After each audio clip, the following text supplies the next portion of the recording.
From having the most Grand Slam titles in men's history to dominating the world of tennis even at 35, Novak Djokovic's rise to the top of the tennis world has been nothing short of magnificent, and it couldn't have happened without his dedication to the sport. People tend to forget, but Djokovic was still a force. Not as strong as he is today, or as he was during the 2010s, but a potent one nonetheless in the late 2000s.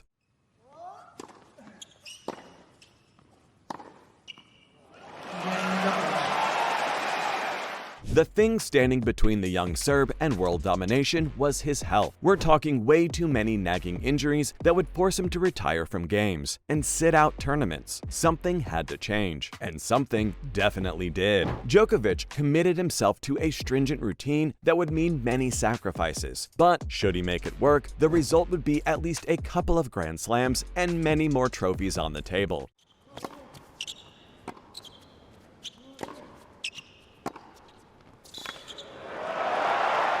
But I'd bet that even Novak couldn't have imagined the kind of success that he'd go on to have after introducing that change, eventually becoming the flexible beast that we know him as today. And again, I'd like to point out that getting leaner and lighter ended up doing wonders for Djokovic. Just look at a few of his pictures from his early days on tour. The difference is absolutely bonkers. Because of the circumstances that I have been through this year and situations earlier this year, of course, with Australia, we don't need to go back, we know. His obsession with staying healthy is so much that he refuses to put anything different in his body. Not even the COVID vaccine, infamously. But physical health is hardly the only thing that allowed Novak to get to the top. Many would argue that Djokovic's mental strength is the secret to his success, and I, for one, firmly agree. In Djokovic, we have a player who simply refuses to accept defeat. It's very different from Rafa, for instance. Well, look, thankfully it was nothing too serious. I mean, if it was, I wouldn't be able to continue, so,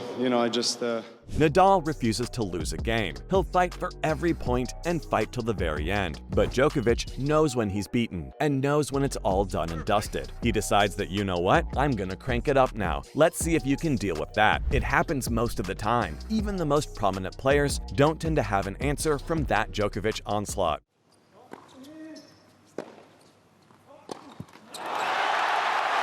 You can't believe he's missed the forehand. Just look at Roger Federer and the many big matches that he's lost to Djokovic after having match points. If it had happened once, you could put it up to fate. But it happened on at least 3 occasions that I can think of right now, and at least a dozen more against other players. This tells you all you need to know about Djokovic's mental strength. I dare to dream, actually. I always hope that I'm going to have a great career.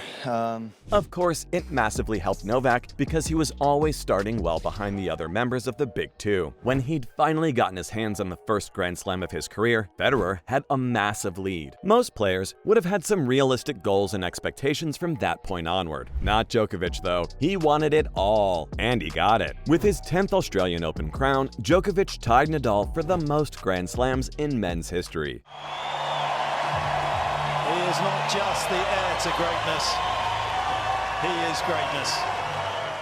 Not to forget that with Federer's retirement and Rafa's never-ending injury troubles, and also Novak's superiority on all 3 surfaces, the race for the Grand Slam could be well and over before 2023 comes to an end. It's definitely not something that happened out of the blue either. Novak's camp was pointed out on many occasions, even 6 years ago, that Djokovic will end his career with the most Grand Slams. You can put it down to crazy optimism, but I feel they knew exactly what Djokovic was left with in his tank. Sad moment for tennis and sport in general to have to say goodbye to one of the greats, not just in tennis, but in sport in general. And it was pretty simple, especially now in hindsight. If Federer and Nadal can play into their late 30s, why can't Djokovic, who keeps a lot more care of his body than Nadal and hasn't suffered any major tennis injuries, at least up until this point, like Federer did with his back? Because let's be honest, no one ever took any of the next gen into account when talking about future dominance from the Big Three.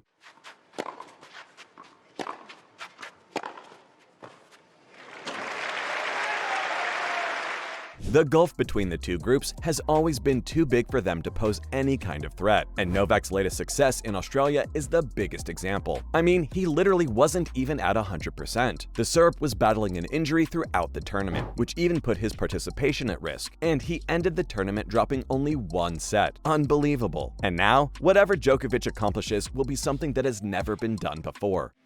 Dream big, dare to dream, because everything is possible. Don't let anybody take away the dream. Think about it. He's got the record for most weeks as the men's #1 player in the world, and he's back at it again, which means every week past is a new record. Then, every time he wins another Grand Slam, that will be a new record too, considering no other man has ever won 23, and Novak just needs one more to be the outright leader. And should he go past Margaret Court's record, that will officially make him the most successful player, man or woman, in the history of tennis. I gave it all today and throughout the week in order to be able to get my hands on the trophy and the support that I've been getting in the last 10 days. And there's absolutely no reason why he shouldn't go past her record. He needs only one more to tie Serena Williams' record for the most Grand Slam singles titles in the Open era, and 2 more will put him ahead of her and level with Court. 3 more, and then Djokovic will be the standalone. I'm willing to bet that by the time 2024 is over, Djokovic will stand alone. But his consistency and domination in the last decade have been as good as anyone has ever done, and that needs a lot more recognition than it already gets. He's done everything that you need to do in order to be considered the GOAT. Most Grand Slam titles? Check. Most weeks at #1? Check. A whole calendar year where you just go berserk and lose only the odd couple of games? Check and check. Sustaining that domination over a lengthy period of time? Now that's something that even Federer didn't manage for a very long time. Some would say that Federer during the mid-2000s had the greatest peak of any other player, and I would even agree to some extent. Djokovic may not have that similar kind of peak, despite those 2 unreal 2011 and 2015 years, but that's the thing. He's still almost playing at that level 12 years later too. Yes, Federer had a bit of a renaissance in 2017, and it was a fantastic year by the Swiss maestro, but there were some extremely average years in between too. Djokovic has been consistently great for nearly 13 years, and many more to come as well. However, his success hasn't only been limited to the court. To get to the top of the pile, you need to use your influence to do good in the tennis community and beyond. And Novak's done that. He may get some flack for a stance on being anti-vax, but Djokovic has done a lot of good for the community. In particular, the differently abled people, having donated and promoted their sport over the years, along with being a perfect embodiment of true Serbian values, which are basically built on humanitarianism, courage, and class. Back in 2015, Djokovic teamed with the World Bank to build 43 schools that has seen well over 25,000 students come through their ranks since. It's truly outstanding what Djokovic has done for tennis and beyond, and it's about time that he gets the respect he truly deserves. And I'm sure you'll agree too. And that's all I have on Djokovic's spectacular rise to the top.